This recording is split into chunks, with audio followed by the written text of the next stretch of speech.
नमस्कार दोस्तों। आज की कहानी है एक ऐसे इंसान की जिसने अपने संघर्ष से न केवल अपने जीवन को बदला बल्कि पूरे देश की दिशा और दशा को नया मोड़ दिया।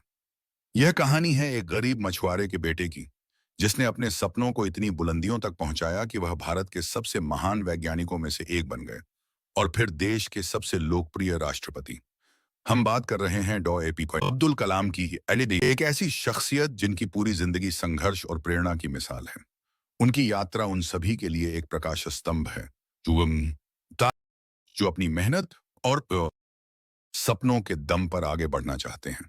तो चलिए इस अद्भुत जीवन यात्रा की शुरुआत करते हैं। अब्दुल कलाम का जन्म जन्म 15 अक्टूबर 1931 को गांव रामेश्वरम, तमिलनाडु में एक मध्यम वर्ग मुस्लिम अंसार परिवार में इनका जन्म हुआ। इनके पिता जैनुलाब्दीन न तो ज्यादा पढ़े लिखे थे, न ही पैसे वाले थे। इनके पिता मछुआरों को नाव किराए पर दिया करते थे। अब्दुल कलाम संयुक्त परिवार में रहते थे। एक साधारण गृहिणी। परिवार बड़ा था और आमदनी कम। कलाम का बचपन तंगहाली में गुजरा, लेकिन उनके सपने कभी छोटे नहीं थे। उनकी मां ने उन्हें हमेशा यह सिखाया कि चाहे परिस्थितियां कैसी भी हों, ईश्वर पर भरोसा और मेहनत कभी छोड़ना नहीं चाहिए। कलाम के पिता बहुत शांत और विचारशील व्यक्ति थे।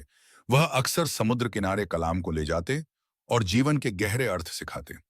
कलाम को याद था जब उनके पिता ने कहा था, बेटा, तुम अपनी परिस्थितियों से परे जा सकते हो, लेकिन उसके लिए तुम्हें अपने मन की शक्तियों को पहचानना होगा। अब्दुल कलाम ने अपनी प्रारंभिक शिक्षा रामेश्वरम के प्राथमिक विद्यालय से की। वह एक तेज बुद्धि और जिज्ञासु स्वभाव के थे, लेकिन उनकी पढ़ाई आसान नहीं थी। स्कूल की फीस भरने के लिए उनके पास पैसे नहीं थे और इसलिए उन्हें अखबार बेचने का काम करना पड़ा। हर सुबह 4 बजे वह उठकर अखबार बांटते और फिर स्कूल जाते। यह उनका रोज का संघर्ष था, लेकिन कलाम ने कभी शिकायत नहीं की। वह जानते थे कि उनके सपने उन्हें यहां से बहुत दूर लेकर जाएंगे। वह हर रात किताबों में खो जाते थे, अपने भविष्य के सुनहरे जैसे जैसे कलाम बड़े होते गए, उनकी लगन और मेहनत ने उन्हें स्टेनस जोसेफ कॉलेज, तिरुचिरापल्ली में दाखिला दिलाया। यहां उन्होंने भौतिकी में स्नातक की डिग्री प्राप्त की। लेकिन यह सफर भी आसान नहीं था। उनके पास पैसे नहीं होते थे और कई बार वह भूखे रहकर भी पढ़ाई करते थे। कलाम हमेशा से अपनी पढ़ाई के प्रति समर्पित रहे। वह घंटों लाइब्रेरी में बैठकर पढ़ाई करते थे और यही वह समय था जब उन्होंने अंतरिक्ष विज्ञान और इंजीनियरिंग में रुचि 1958 में अब्दुल कलाम ने defence research and development organisation DRDO में वैज्ञानिक के तौर पर काम शुरू किया। यह वह समय था जब भारत अपनी वैज्ञानिक उन्नति के शुरुआती दौर में था। उनके सामने कई चुनौतियां थीं, संसाधनों की कमी, आर्थिक तंगी और तकनीकी कठिनाइयां। हालांकि कलाम ने कभी हार नहीं मानी। उन्होंने भारत के पहले उपग्रह प्रक्षेपण वाहन 23 के विकास में प्रमुख भूमिका निभाई। उनके नेतृत्व में भारत ने 1980 में अपना पहला उपग्रह रोहिणी को सफलतापूर्वक अंतरिक्ष में भेजा। यह सफलता भारत के लिए एक मील का पत्थर साबित हुई और कलाम को देश भर में सम्मान मिला। लेकिन उनकी यह यात्रा केवल वैज्ञानिक प्रगति तक सीमित नहीं थी। उनके सामने एक और बड़ी चुनौती आने वाली थी, अग्नि और पृथ्वी मिसाइलों का विकास। भारत के मिसाइल मैन का उदय 1980 के दशक में डॉ कलाम ने भारत के integrated guided missile development programme IGMDP की शुरुआत की। इस कार्यक्रम के तहत भारत ने अग्नि और पृथ्वी जैसी मिसाइलों का सफल परीक्षण किया। इस सफर में उन्हें कई असफलताएं और चुनौतियां भी झेलनी पड़ी। पहले कुछ परीक्षण असफल रहे और एक बार ऐसा लगा कि पूरा प्रोजेक्ट विफल हो सकता है, लेकिन कलाम ने कभी हार नहीं मानी। उन्होंने अपनी टीम को प्रेरित किया और उन्हें विश्वास दिलाया कि वे सफलता जरूर पाएंगे। सफलता के लिए धैर्य और संकल्प जरूरी है।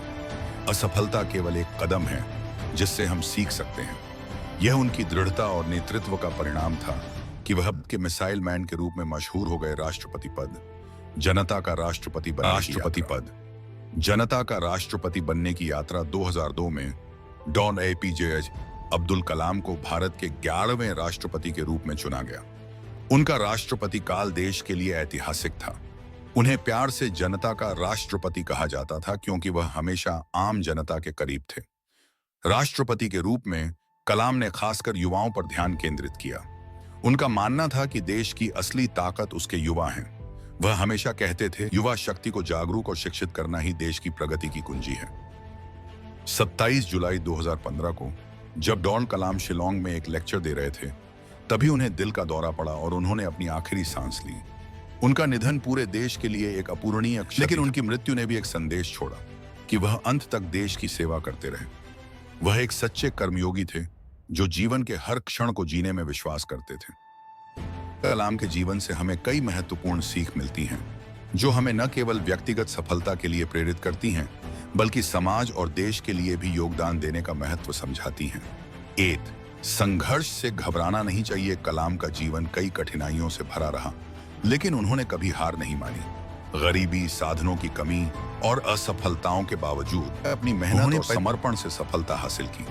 इससे हमें यह सीख मिलती है कि संघर्ष ही जीवन को निखारता है और हमें मजबूत बनाता है। अपने देखो और उन्हें पूरा करने के लिए मेहनत करो। कलाम हमेशा कहते थे, सपने वो नहीं जो आप सोते समय देखते हैं, वो हैं जो आपको सोने न दें। उन्होंने बड़े सपने देखे और उन्हें पूरा करने के लिए दिन रात मेहनत की। इससे हमें यह समझना चाहिए कि हमें बड़े लक्ष्य तय करने चाहिए और उन्हें हासिल करने के लिए कड़ी मेहनत करनी चाहिए। 3. विनम्रता और सादगी। अपने उच्च पदों और उपलब्धियों के बावजूद हमेशा विनम्र और साधारण व्यक्ति रहे। उन्होंने सादगी से जीवन जिया और कभी अपने पद या प्रतिष्ठा का दुरुपयोग नहीं किया। इससे हमें यह सीख मिलती है कि चाहे हम जीवन में कितना भी आगे बढ़ जाएं, हमें हमेशा विनम्र रहना चाहिए। 4. शिक्षा और ज्ञान का महत्व। कलाम का मानना था कि शिक्षा ही सच्ची संपत्ति है। उन्होंने पूरी जिंदगी शिक्षा के महत्व पर जोर दिया और इसे जीवन की सबसे बड़ी प्राथमिकता माना। यह हमें सिखाता है कि शिक्षा और ज्ञान ही वह ताकत है जो हमें आगे बढ़ने और जीवन में सही दिशा दिखाने में मदद करती है। 5. विफलता से निराश नहीं होना चाहिए। कलाम के जीवन में कई असफलताएं आईं, चाहे वह मिसाइल परीक्षणों की असफलता हो या किसी प्रोजेक्ट का विफल होना, लेकिन उन्होंने हर असफलता को एक सीख के रूप में लिया और उससे सीखकर सफलता हासिल की। इससे हमें यह सीखने को मिलता है कि असफलताएं जीवन का हिस्सा हैं और हमें उनसे निराश होने के बजाय उनसे सीखना चाहिए। 6. देश और समाज के लिए योगदान। कलाम ने अपने पूरे जीवन को देश और समाज की सेवा में समर्पित किया। उनका मानना था कि हमें अपने व्यक्तिगत लक्ष्यों से आगे बढ़कर देश और समाज के विकास में योगदान देना प्रेरणा स्रोत है। उनकी सादगी, समर्पण, मेहनत और देशभक्ति हमें सिखाते हैं कि एक साधारण व्यक्ति भी असाधारण कार्य कर सकता है अगर उसके पास सही दृष्टिकोण और मेहनत का जज्बा हो। अगर आपको यह कहानी प्रेरणादायक लगी हो और इससे कुछ नया सीखने को मिला हो तो वीडियो को लाइक करना ना भूलें। आपके लाइक से हमें और भी प्रेरणा मिलती है ऐसी ही और शानदार कहानियां आपके लिए लाने की।